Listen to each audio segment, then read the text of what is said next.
যুক্তরাষ্ট্রে মিশিগানে আগামী নির্বাচনে গভর্নর পদে স্বতন্ত্র প্রার্থী হিসেবে প্রতিদ্বন্দ্বিতা করছেন ডেট্রয়েট সিটির জনপ্রিয় মেয়র মাইক ডোগান। তার প্রার্থিতাকে সমর্থন জানিয়ে Bangladeshi American public affairs committee আয়োজন করে এক ফান্ডরাইজিং সভা। রিপোর্টে বিস্তারিত। রোববার দুপুরে হ্যামট্রামাক সিটির গেট অফ কলম্বাসে অনুষ্ঠিত হয় ফান্ড রাইজিং অনুষ্ঠানটি। Bangladeshi American public affairs committee BAPAC আয়োজনে অনুষ্ঠিত সভায় অংশ নেন মিশিগান জুড়ে বসবাসরত বাংলাদেশি কমিউনিটি নেতৃবৃন্দ, ব্যবসায়ী, পেশাজীবী ও সমাজসেবীরা।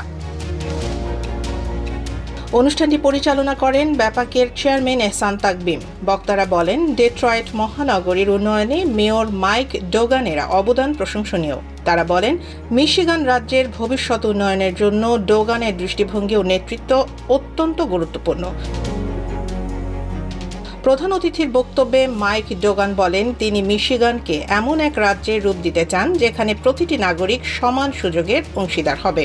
They just wanted their street lights on. They wanted the ambulances to show. They wanted the parks cut so they could use them again. That's all people wanted.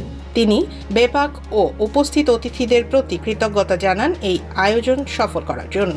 Or white, it doesn't matter if you're Christian or Jewish or Muslim. Everybody is going to be valued. Everybody is going to be celebrated.